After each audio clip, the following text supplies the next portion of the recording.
Happy HalloWednesday. I'm so glad that you could join me for 2018's final HalloWednesday of the year. So far we've carved pumpkins, we ate some candy, so I figured what better way to end the spooky season than by watching the 1978 classic movie Halloween. I've never seen it before, so I'm super excited to watch it. I've heard great things about it. I know that they recently did the remake and I've heard good things about that version too, but I figured since I've never seen the original, I might as well give it a shot. If you don't want anything spoiled, I'd really recommend waiting to watch this video until you've seen the movie. Just, you know, in case. And if you don't mind things being spoiled, let's get started.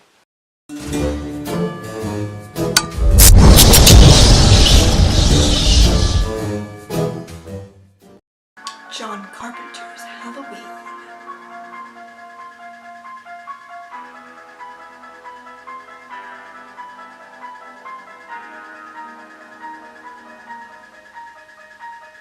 Oh my god, introducing Jamie Lee Curtis. Teenagers making out. They're gonna die. Oh, they're making out like... It's really goofy.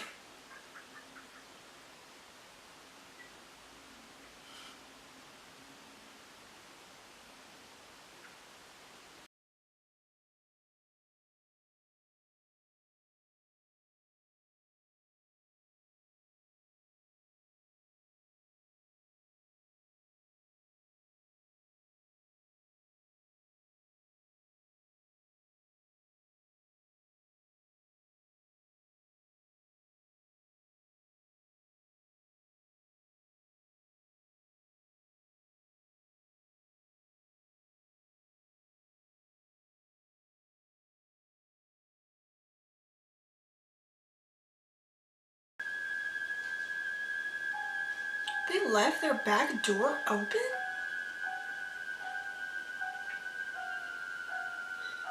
They're just asking to get murdered.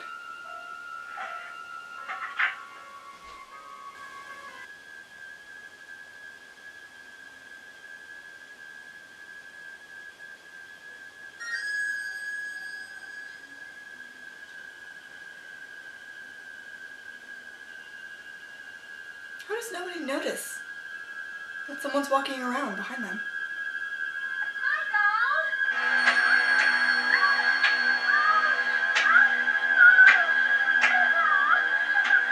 Yes! I'm so excited. What a great start to this movie.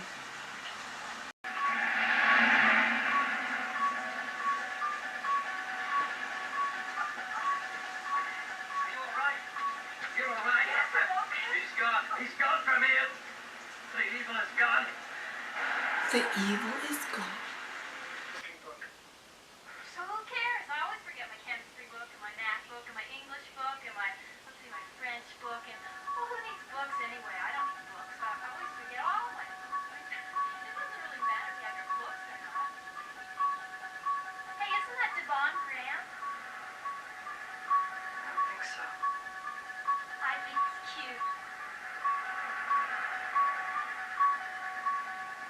Hey, jerk! Speed kills! It's really scintillating dialogue from these high school girls.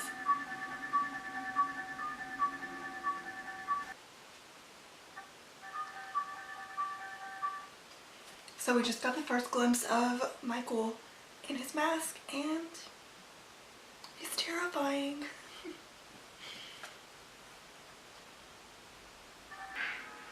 Tommy? Lindsay?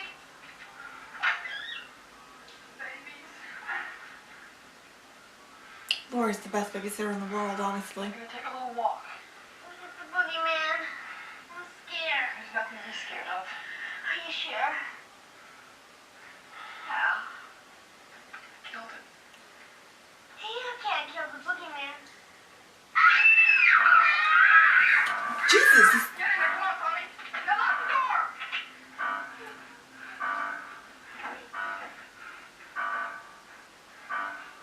Also, she's amazing. She fell down the full flight of stairs and she's still kicking ass.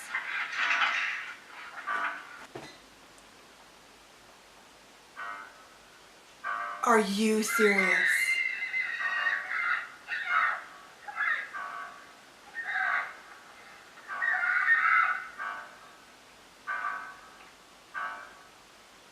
He's like the Bionic Man. This guy, do your job, dude.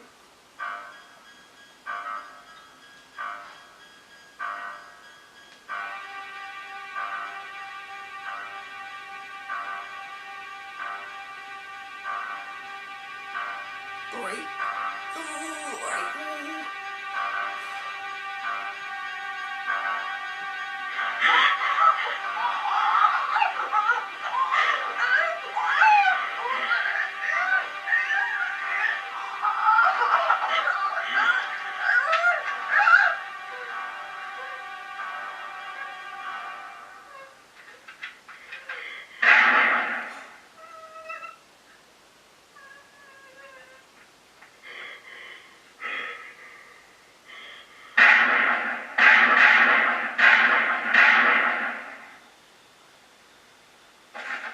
Oof.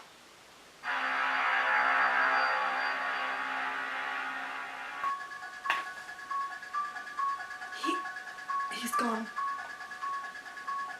He's gone. My first impressions were in the beginning. It started really strong. I loved the opening sequence. I thought that was great, really creepy. And then towards the middle, for me, it kind of slowed down a little bit, which isn't necessarily a bad thing. But in the last 20 minutes, it was like a mile a minute, so fast-paced, so ridiculous, and just really, really well done. I feel like all of the cast did an excellent job. This was Jamie Lee Curtis's first feature film, and she was brilliant. I really believed her character, and I liked her. You know, I liked her character overall. I was really genuinely concerned for her safety throughout the film. The character that I, oddly enough, loved the most was Annie, though. I loved Annie. Annie was likable, even though she was really brash and like maybe a little abrasive. I still really liked her as a person. I feel like the actress's, maybe it was the direction, but the actress's choice to, like, when she was walking to the garage to get in the car to pick up her boyfriend, she was singing a little song about like, oh, go and see Paul. And then she's like, oh, forgot my keys. And like, I don't know, it was little everyday things that really brought Annie to life for me. I really liked Annie. That actress did an amazing job also. The whole cast did great.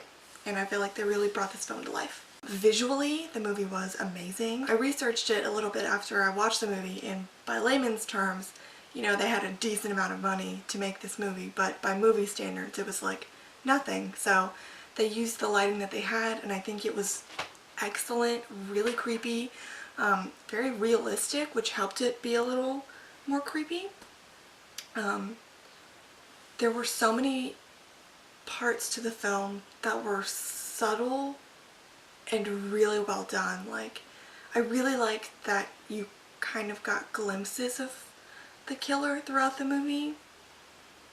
It was very much like a slow burn, which I liked. I liked that, you know, Laurie, Jamie Lee Curtis, the main character, she would see him, you know, in a bush or kind of in her neighbor's backyard by the clothesline, but it was never like, oh, that's him. It was always enough for her. You could tell she was really doubting herself and thinking like, oh, like, am I seeing this? You know, like, is it real? Is it me?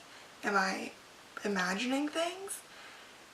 And that was great. Like, that whole sequence of events was just really, really well done. We don't even really get like a full body shot of Michael until maybe 2/3 of the film. And even then, not really. Like, he's always just out of sight. You don't even see like his full masked face until I think near the end of the movie. And then even to see his real face beneath is like barely a glimpse. And that was really, really cool. Because it really showed his lack of humanity. It's not the man behind the mask that matters. It's his action. I really, really enjoyed this film. I thought I would. Like I said earlier, I've only heard good things about it, but I really did enjoy this film. I really got sucked in. I cared about the characters. I felt bad for the people that died, and I was relieved whenever certain people survived. It was really well done.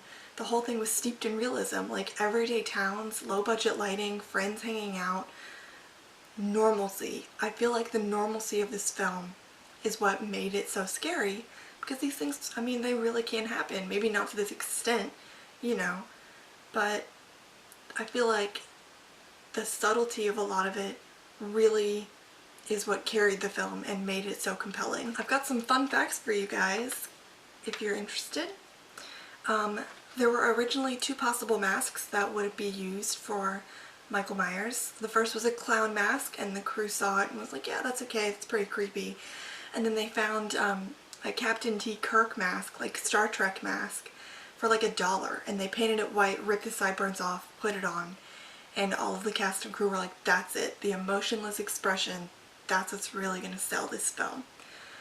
Which is really interesting to think that such an iconic thing as this mask could have gone in a totally different direction. The film was shot completely out of sequence, and John Carpenter, the director of the film, had like a terror meter or like a scare meter for Jamie Lee Curtis's character, so that as they were filming he could direct her and say like, okay, today Laurie's at this level of terror as opposed to this level for this next scene. The sound of stabbing that's heard in the film is actually them plunging a knife into a watermelon. There are 6 kills throughout the film, 7 if you include the 2 dogs. Jamie Lee Curtis got paid $8,000 for her work on this film, and she was the one that went out and bought her own costumes for the film. She went to JCPenney and got her entire outfit and was like, this is what I'm gonna wear, because their budget was so small that the crew had to buy their own costumes. Interestingly, Michael is referred to as the Shape throughout the entire script. His name is only said a handful of times throughout the film.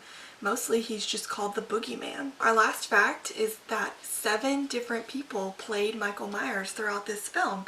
I think that on shooting days there wasn't like a constant cast member. There was sort of like a rotating cast, and so they would get whoever was on crew or whoever was volunteering on set that day, they would just call someone over to play Michael.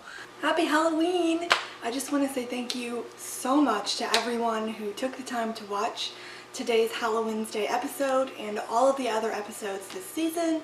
I had an absolute blast making them, and I really hope that you enjoyed them. Thanks again for all your support. Happy Halloween, and I'll see you next year. Bye!